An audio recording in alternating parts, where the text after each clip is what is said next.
All right, Connor. Let's before we wrap here, talk a little bit about the U.S.-Russian relationship. Things continue to go in the southward direction, it seems. So catch us up on some of the latest news stories, and yeah, then we got here. Yeah, so they just had the arms talks in Geneva because Biden and Putin after their summit meeting they said that they wanted to engage in some strategic stability dialogue, and there were no breakthroughs, but they said that they would continue the talks, presumably in the near future. Um, and again, it's interesting to me this pattern where we see Biden and Putin have this relatively conciliatory meeting, especially given the tensions that preceded it and kind of the expectations. Um, all things considered, Biden and Putin had a pretty decent meeting. They agreed to return. I mean, these are minimal standard things, but they agreed to return, the Russian ambassador to DC and the American ambassador to Moscow, and to engage in these talks, and also maybe talk about cybersecurity and these sorts of things in the future, which I think Russia has a big interest in because the U.S. accuses Russia of virtually anything that goes wrong in America with all these different ransomware attacks. It's always just, oh, Russia did it, and they don't really need any evidence. You have the media kind of citing each other, like, well, NBC reported that, and you find out that they don't have any evidence. And so I think Russia has an interest in making sure that that kind of thing is clamped down upon. Also, that's a good, a way to, there's a common interest there. But anyway, so they had these talks, and then following that, we get the news that the U.S. has told the Russian ambassador in D.C. Let's see, his name is Anatoly Antonov, that they gave him a list basically of 24 diplomats who were to be out of the country by September 3rd. And it's just more of this sort of anti-diplomacy kind of, well, it's all it does is like every time you think that there's something good happening, we immediately get something else. The Russians get slapped in the face, whether it's with new sanctions or another accusation. Just after Biden and Putin's summit, Jake Sullivan came out that weekend and announced that they were preparing new sanctions over Alexei Navalny. Again, more unproven allegations and the alleged chemical weapons use. But yeah, so it's interesting. They made the point where Antonov says it's got to the point where U.S. authorities, basically he was saying, we received a list of 24 diplomats who are expected to leave the country before September 3rd. Almost all of them will leave without replacements because Washington has abruptly tightened visa issuing procedures. And then Dave DeCamp says here, in recent years, the U.S. has expelled dozens of Russian diplomats and implemented new restrictions on Russian diplomatic personnel. Antonov says it has gotten to the point where U.S. authorities cancel valid visas of spouses and children of our staff with no reasons provided. The widespread delays in renewing expired visas are also aimed at squeezing Russian diplomatic workers out of the country. And so in April, the Biden administration slapped a bunch of sanctions on Russia and expelled 10 Russian diplomats. So Moscow responded in kind by imposing their own restrictions on the number of local Russians who could work at U.S. consulates in Russia. And they go, we have shown restraint for a long time, but another wave of aggressive sanctions by the U.S. in April, we were obliged to take additional steps to equate conditions of work for U.S. missions in Russia, including a prohibition to hire local personnel. And the U.S. has announced that they've gotten rid of 182 locals who are working at the U.S. consulate there. And Ned Price says that's not accurate, but he didn't deny their perspective. Essentially, he denied that, but he didn't deny that they were kicking out these 24 diplomats. And he goes, they're welcome to reapply for visa extensions, but we reserve the right to take appropriate response measures to Russia's actions.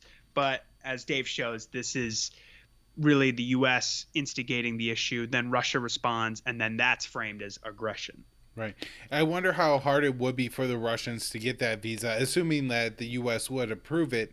I know if you're a Russian citizen, now maybe this is a different story if you're applying for a diplomat visa, but if you're a Russian citizen looking to travel to the U.S., there's no U.S. Like embassy diplomatic facility in Russia that's processing those visas, and so you essentially had to travel to a third country to hope to get to the U.S. And so, if that's happening for the diplomats, that could be a little bit more of a serious issue.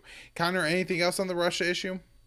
Well, I'll just say that there's we were reading a piece from Daniel Larison where there's these hawks are talking about how well, if we can push Russia, if we can pull Russia away, because they're basically saying that they're concerned that Russia and China are getting closer and closer. We've heard kind of this rhetoric from the Biden administration as well. I believe Blinken requested that Biden get briefed on this particular issue.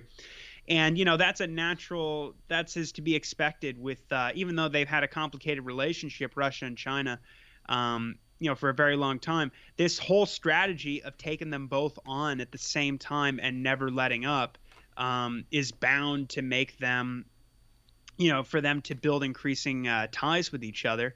And Putin has said that they've got their relationship has gotten to an unprecedentedly high level. It's saying very nice things, saying that they cherish their relationship with the Chinese, and the Chinese do likewise. And and these hawks are basically saying things that it's kind of funny to read this rhetoric. They're like, maybe we'll stop trying to frame things in this sort of democracy versus autocracy kind of paradigm, basically offering only like rhetorical concessions. And then they go, the guy goes, I had to laugh because the way Larison writes this, he goes, the guy suggests, well, maybe we should, the Americans should think twice. He doesn't talk about lifting sanctions or even, dealing with like the Magnitsky Act or anything like that. He just goes, maybe we should think twice about adding additional sanctions in the future. And then I think Larison said, I'm sure Sergei Lavrov's heart was aflutter. Like, it's just incredible to read this kind of the way that these people think. The point that Larison makes essentially is that a policy that would bring, Russia more into, it would bring Russia closer to the West would necessarily kind of let up on Beijing at the same time. The problem is that you have kind of the same people operating under the same principles, or the same government operating under the same principles, this great power competition.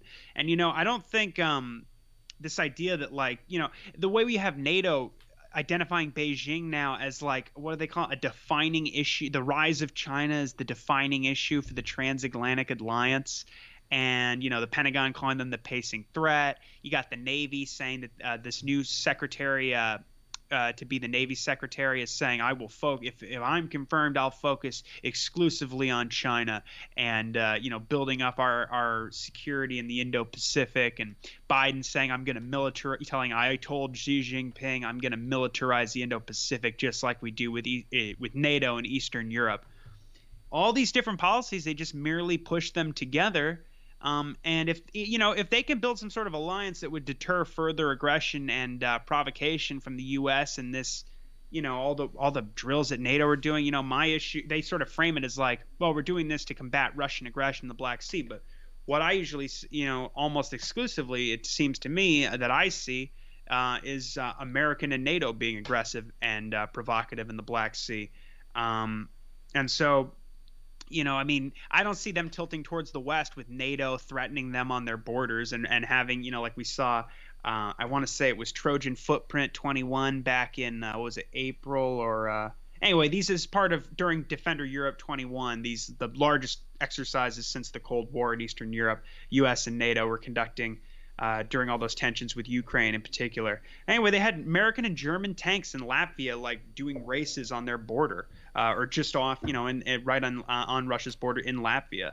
And just the situation could not be more aggressive with respect to how the U.S. and their allies are treating these two countries. So, the only way to really get them apart, I guess, if that's the goal, is to be less hawkish and more diplomatic and lift sanctions and basically pursue as I suggest in my piece, a Ron Paulian foreign policy.